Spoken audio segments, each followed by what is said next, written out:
welcome back to another episode of Kate and Isaiah Living Large. I'm Isaiah. And I'm Kate. And on this episode, we're going to talk about wedding season. Summer always seems to be the wedding season. Well, yeah, that's par for the course. This is true. The nice weather. Nice weather, trying to capitalize on the 100%. Yeah. And, we'll throw a couple other tidbits in. It won't be the same topic as last year's wedding season. So before we get started, tell me what's new. What's going on? Well, what's new? What's the haps?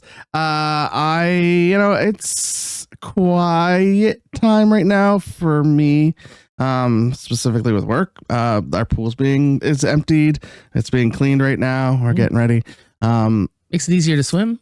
With no pool water in the pool. I mean, if you can't swim, yeah, I guess if you just run. Yeah. But other than that, just surviving right now. That's the key, is to survive. Yeah. Watching a lot of World Cup. Oh yeah, how's that been going? Yeah, loving the World Cup. Canada did well at a game recently. Yeah, we did. We beat Qatar 6-0. Yeah, it was wild. Yeah. And then there were all these red cards and stuff. Yes. Do you don't know anything? Do you know what that means? Yeah. Yes. Okay. I played soccer for like 12 years. I know what a red card is. Don't mansplain soccer to me. I listen. It's soccer. Not a lot of people know most of the rules of soccer. I know all the rules of soccer. I just have not been watching the World Cup because I'm not a big sports watcher. Yeah, well, I don't watch a lot of soccer, but when it comes to World Cup, I do like the World Cup. I mean, it's kind of neat to see the accompanying fandom that goes with it, because World Cup is beyond what like a traditional what we'd see as fandom around here. The closest we have is hockey, but World Cup, that people are wild. They did you see the Scotsman drank Boston Dry? Hilarious. The first couple days they were there, they drank most of the bars dry, and all the bars had to do like emergency orders. That's hilarious. I just saw a TikTok video just before I came here of this guy from Scotland who seems to have some kind of TikTok following. I don't remember his name, but he noticed that Reese Witherspoon follows him, so he reached out to her and said, "Listen, me and my two friends, we're coming to LA for or wherever she lives for the World Cup. Can you put us up for a couple of nights? We'll take care of all the cooking, the cleaning. We'll do, it won't be weird. I'll read you bedtime stories." And he's got this great Scottish accent, which honestly I probably would say. And he goes, "And not in a creepy way." And and then he showed her reply back, and she said, "No, leave me alone." Fair. No, it's been really interesting. I do love all the chants that have been coming along with them being in America. It's been pretty hilarious. Yeah. But yeah, no, I've been watching a lot of World Cup. I'm very, we're getting into the real nitty gritty now, where Canada is not going to survive the. Well, considering Canada was only introduced to soccer as a sport like 30 years ago in any real way, as an actual pastime, beyond immigrants coming here, like, what's this ball that they're playing with, 30 or 40 years ago, as like enroll your kids into play. And we've been doing hockey for 100. Yeah. Like I was watching an interview with a former soccer player, and she was and they asked her, "Do you know who scored the first goal ever for Canada in the World Cup?" And she was like, "No, I don't." And they were like, "It was you." Was it Christine Sinclair or something like that? No, it wasn't Christine Sinclair, but it was the same era. Same year. Yeah. Okay, that's wild. No, who? You. I don't remember her name, and that's the terrible about it. But yeah. We're like, "No, it was you." Apparently, she had scored the first ever Canada World Cup goal. Did you ever play soccer? I never really played soccer. You're a big football guy. Yeah. American football, not you almost football, said actual football. Actual football. Actual football. Take that. It's called soccer, or sake in Australia. Sake is a different thing in Well, Japan. in Japan, sake is a completely different thing. It's a delicious alcohol in Japan. Yeah. I've had sake and I didn't like it. Nah, So maybe I tried it wrong. maybe it's gotta be a little. It's supposed to be a little bit warm. But that's enough about me. What have you been up to? What's new with you? You know what? We record on the weekend. Fun fact. And this is the first weekend in my recent and maybe even long-term memory that I have had zero plans Oh my goodness. other than to record this podcast. That's crazy. Like I have done nothing. It kind of is nice sometimes, though. Yeah, I probably needed it. Yeah, for sure. Like considering I went to bed at like 9 p.m. on Friday Oh my night. god. And then last night I went to bed at 9, then I got up again and stayed up till 2, but then went right back to bed. I was like, you know, I'm cool. I stayed up till 2 to do nothing. Like, You know what? Sometimes that's fair. I think I've talked about how I've been watching ER. Yeah. I'm basically a doctor now, guys. I am now on season 15 of 15 seasons of ER. Oh my god. And like 3 years ago, I watched all 20 seasons of Grey's Anatomy, but it's still going, so I'm still not caught up. Not quite caught up yet. Yeah. And I'm not going back. Like, it's too much. So that's fair. So a lot that happens in ER. I just watched an episode. It must have been like a big sweeps night because they brought back all the old characters. They brought back George Clooney and all these other people. And I think Susan Sarandon was in the episode. I was like, wow. Do they still do sweeps nights? I Well, feel like they don't. nothing matters anymore because That's nobody watches TV on TV anymore. Everything is like streaming. Even traditional TV shows people watch at their own leisure. Yes, that's true. So it's not like you're not seeing those big, okay, it's must see TV Thursday and it's the first week of May. So we got to do a big show, guys. Big Must show. see, yeah. In this episode, someone dies. Yeah, exactly. Like it was weird. Anyway, it's weird to see those when you're streaming a show that's old. Yeah. Like, because it largely holds up Yeah. until somebody whips out a cell phone. Yeah, technology really ruins the illusion of things holding up. Yeah. But it largely holds up until somebody, although in the because ER ended in 2009, I think, was the last season. So in this season, somebody whipped out an iPhone 4, and I was like, ooh, I had one of those. I came downstairs. Andrea ended up falling asleep downstairs one night, and I came downstairs, and she was watching ER, and it was Clooney on the screen. I'm like, oh, it's ER. That's the only reason I knew it was ER, because I was like, oh. He was only in like 3 seasons. Yeah, I know, right? Of 15. Yeah. Have I reiterated that there are 15 seasons? It's all I've watched for weeks now. Well, and like, luckily I'm busy, so it's not like, but like I said, I'm basically a doctor. yeah, well, that makes sense. You figure out the terminology. Yeah, you know, I could at least act like a doctor on TV. I'm ready for the pit now. You're ready. You're ready for the pit. I don't know if you were ready for. I don't think I am ready for the pit. I don't even have the channel to watch the pit.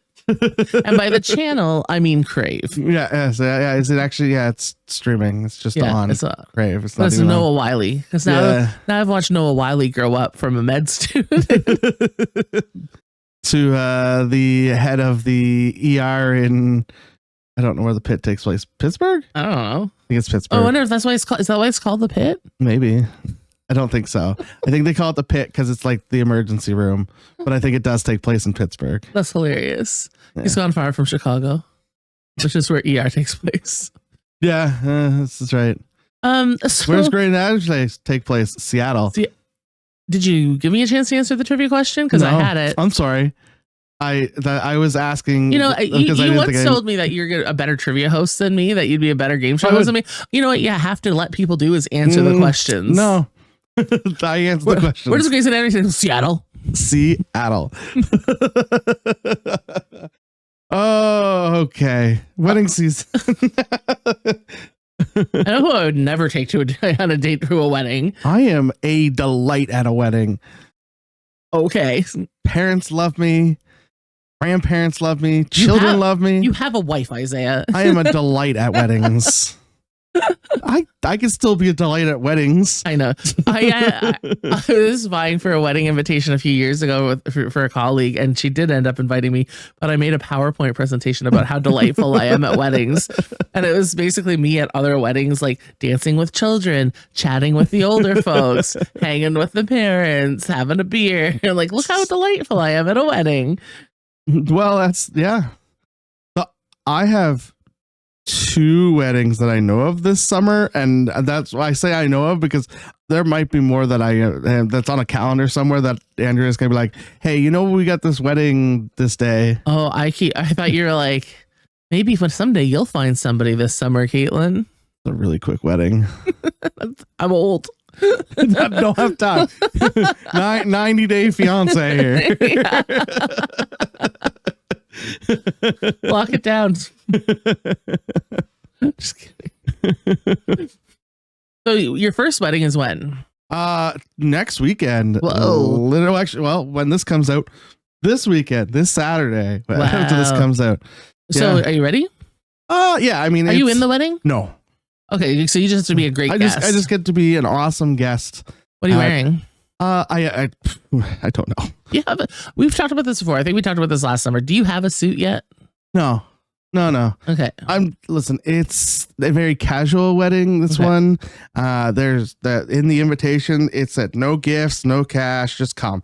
That was like, they were just like, just Do come they to the mean wedding. it? Yes, this couple is very much a just come to the wedding kind of couple. So So what are you gonna bring? I'm gonna bring my lovely personality, And what else? my great drinking skills And and what else? dancing skills. And your wife? We'll see. And are you gonna bring a gift?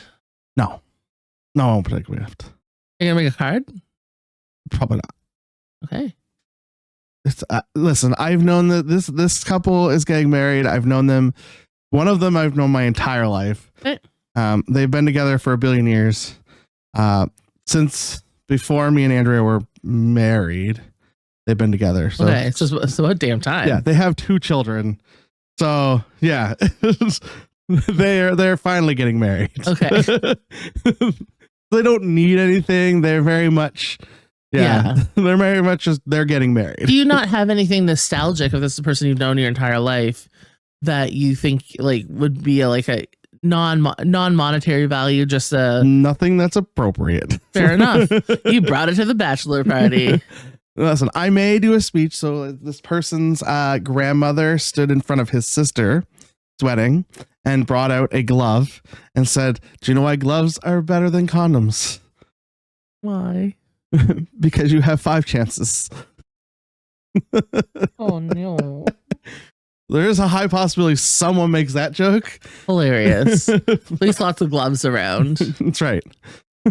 Well, that's fun. And your second wedding is My an important sister. one. Yeah, it's my sister's wedding. Yeah. My This little is actually what sisters. inspired this episode for me, because I'm Facebook friends with your sister. Yeah.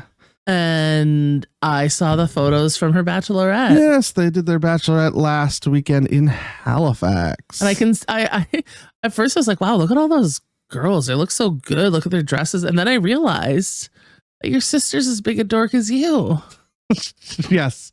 They all Yes. had elf ears. There was so they did a Bridgerton themed lunch thing, tea dinner thing, and then they did a Hobbit inspired. They went to like the Fey Ball, which happens in Halifax every year, and they did like a Hobbit / fairy inspired thing. Yeah, Yeah. and their wedding's like Lord of the Rings esque. Oof. That's a lot. Good for them. I mean, that's fantastic.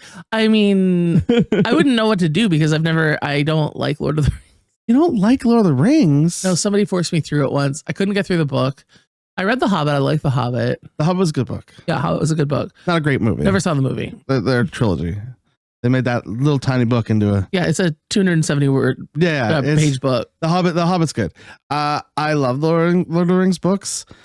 They are a slog to get through because Tolkien, well, the time when it was written is very flowery, and he describes things that mean nothing in the books. Listen, I've read James Joyce. I've never read James Joyce. I have an English degree. Well, I don't. I just had no interest. I like Tolkien, but it's a slog to get through. I read the Canterbury Tales in Middle English, and I had no interest in reading The Lord of the Rings. I'm just proving that I am a well-read individual. I'm just proving that it's not because I'm not an idiot. I like The Lord of the Rings. I know lots of people do. I'm not actually slagging you for liking Lord of the Rings. There are no Star Wars, but yeah, I like Star Wars. Similar story though. All very Jesus stories. Yeah, very, very much. But yeah. So anyway, so I was inspired by this whole thing and the whole bachelorette party and the whole deal. And I have one wedding this summer, and I think I've talked about it before. Our former guest Amanda, yes, who would like to come on again sometime, so we should have her. She asked me to. She and Brian, her fiance, who I've known since he was in the 9th grade, have asked me to officiate their wedding. Oh, yeah. And while I can't actually legally do that here in New Brunswick, even for those of you like, what about the phone? You can get it online. In New Brunswick, the rules are super tight, super clamped down. You can only you can only be a lawyer or a clergy person. Right. And not a clergy person that you get ordained online. It's very strict. Right. So my friend Maria, from Big Time, yes, is going to actually do the official paperwork, and I'm going to do the talk. Nice. And so all of this to say, and it was very touching the way they asked me to be their officiant. I think I've talked about it before, but they basically said, you're the one person in our lives who's equally close to both of us. And we didn't want you on one side or the other because you're part of us. And I did introduce them. Oh my God. Oh my God. So it was very fitting. So I take a lot of credit for the relationship, especially now that it's successful. Yeah. Well, you gotta wait. You gotta hold off on that credit, right? I mean, I took credit right away, but then I was like, all right, no, I think it's good. Because I'll take credit. And have a comedian as your officiant, it's pretty good. But also, I care a lot too, so there'll be we'll strike a balance here. But where I started to get real stressed out, what to wear. And so Amanda made it very clear that I was very much part of the bridal party, even though not in the traditional way.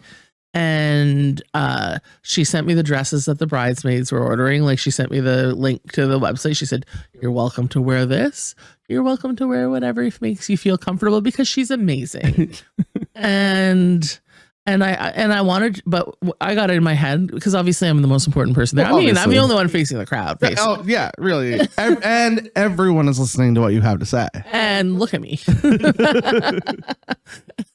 They're just the bride and groom are looking at me. That's true. Yeah, like, I'm kind of a big deal. So I decided that I would wear a dress, and I thought that I would order one the same as her bridesmaids, so the style matched, but it just in the black versus the royal blue of the colors. I went to the website, and she was very impressed with this website because there's a very good return policy. Like, if you ordered it and it came and it didn't fit, send it right back. That's good. And so when I read the fine print, that is true up until the plus sizes. Oh, interesting. And I was like, oh, I'm afraid to take this risk because I don't want to end up with a dress that doesn't fit. I think they would do it up to the plus. I would almost think they would do the reverse, where like if it was such a small amount that they couldn't like refabricate, that they would. Well, I think that the smaller sizes are more popular. So if you send back a size 10 or a size 8 or a size 6, there's a good chance somebody else will buy it in short order. But if you order a size 20 something, it's harder to turn that around. Just more fabric, you can shrink it in. Well, and theoretically I could have had it tailored if it didn't fit, whatever. Yeah. But also I didn't want to spend, however much money, couple $100. No, it wasn't even a terrible price. It was just like the risk of ordering something that was going to take some time to get there and then have it not work out and be disappointed and all of those things. That's fair. And I knew again that I had I had time. So I knew if I ordered it by the end of June, which is where we're at now, I could still get it in time for August if I decided to go that route. Right. But there's got to be something else out there. Anyway, I must have been talking about it and my phone must have been listening. Clearly. Because it kept showing me ads for dresses at different stores. Yeah. So I looked all through the Pennington's lineup and there was nothing quite right there. But then this one dress came up and it came up in like a midnight blue color, which was the wrong color, from Torrid. And it was beautiful, like beautiful chiffon to the floor. Except it's like, oh, it's the wrong color. So I clicked on it. It was also available in black. Oh. And I ordered it and it was on sale. Nice. Like $55. Heck yeah. And it arrived this week. Nice. And I put it on and it was perfect. Awesome. And if you listened to the episode last week, I haven't done a lot of feeling good about myself lately. But I put it on and I was like, this is marvelous. I look good. And this is completely suitable. And like suitable in that it won't pull any focus. Perfect. Perfect. We like that. As much as I joke, that is the last thing I would do. And then I was at Mom's house and I showed her a picture of me in the dress. Actually, I can send it to you, Isaiah, so that you can post it if you want. Because I'm not actually a bride. It's fine if everybody sees my dress. After the wedding. Before the wedding, whatever. There's no luck involved. Like it's a long black dress. The luck of the officiant. Yeah, it's not something they talk about a lot. And then I was with my mom and I was like, oh my God, what am I going to do for shoes? And she's like, well, yeah, you can't wear heels. Because I was like, I've been having so much trouble with my knees and stuff lately. She's like, well, you can't wear heels. I was like, Mother, I was never wearing heels. We're discussing whether I'm wearing sneakers or not at this point. And Mom was like, well, you can't wear sneakers. So Mom and I did a big search for shoes yesterday and I ordered a pair of black rubber. The end. No, black rubber Birkenstocks. Nice. Which I think will be, because the dress covers my feet anyway. Now, you have a black dress. Are you going to put a little white collar? I mean, Isaiah. You are the officiant. The dress is nowhere near my neck. I wear like a white dickie, whatever it is called. What's that, dickie? That is what that is called. Yeah. Just the collar. I am not an officiant from a porno.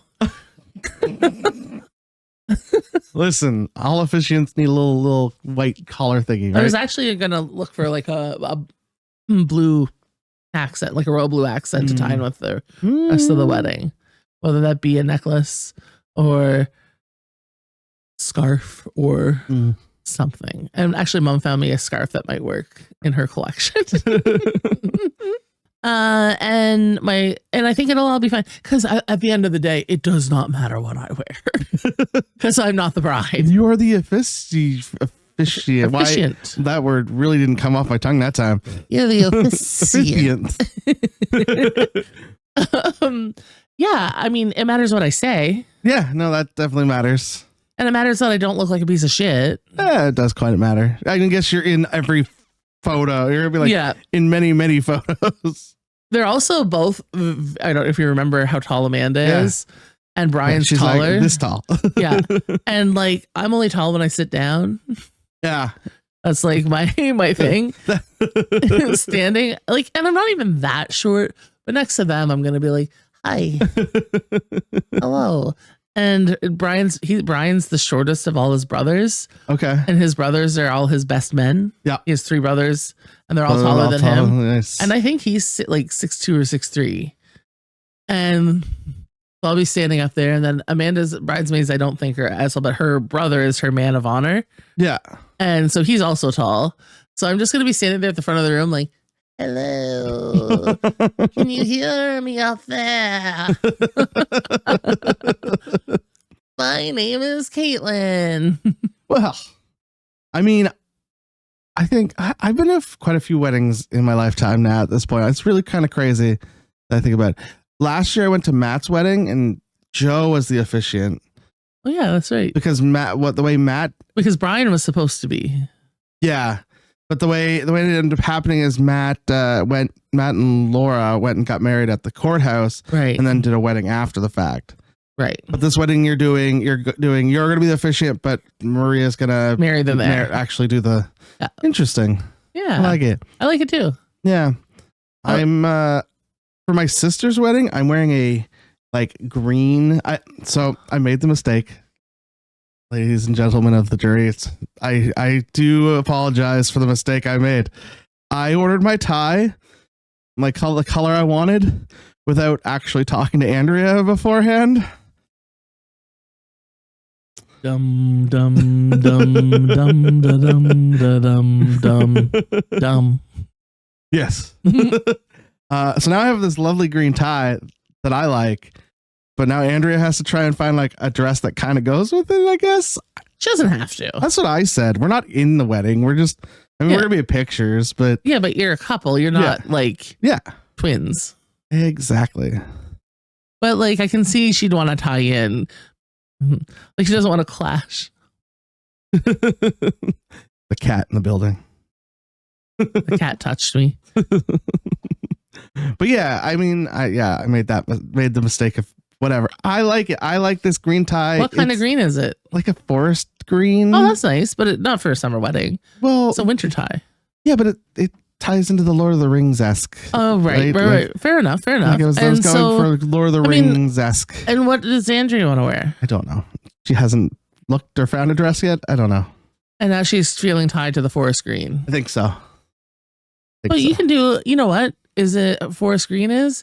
The plant stems of any floral dress. True. This is true. It's fine. Yeah. I don't know. I also probably should go look at new shirts. I feel like I need to like actually look at my like I have a wedding to go to next weekend, and then I have one in July 17th, and I'm like, maybe I should look at my dress clothes, because I haven't really put on like dress clothes in a while, like a year. Yeah. Make sure they fit. Make sure they. Because I think you're smaller than you were last year. A little bit, yeah. And yeah. I mean, the one good thing about guys' clothing is you just go to the big and tall shop and pick up a dress shirt. You know, there is some simplicity to girls' clothing too. There's just so many options. Yeah. And it's I mean, there is a lot of options and there isn't a lot of options at the same time. 100%. Right? Like, 100%. Yeah. For me, I felt the pressure to balance that perfect amount of fitting in but not fitting into an existing thing. That's fair. That is fair. I for this first wedding, I will wear dress pants and a dress shirt, but I probably won't wear a tie. It's pretty casual. Have you you've been best man or whatever, or part of the bridal party before? I've been part of a few different weddings. Don't know if any of those weddings are still together.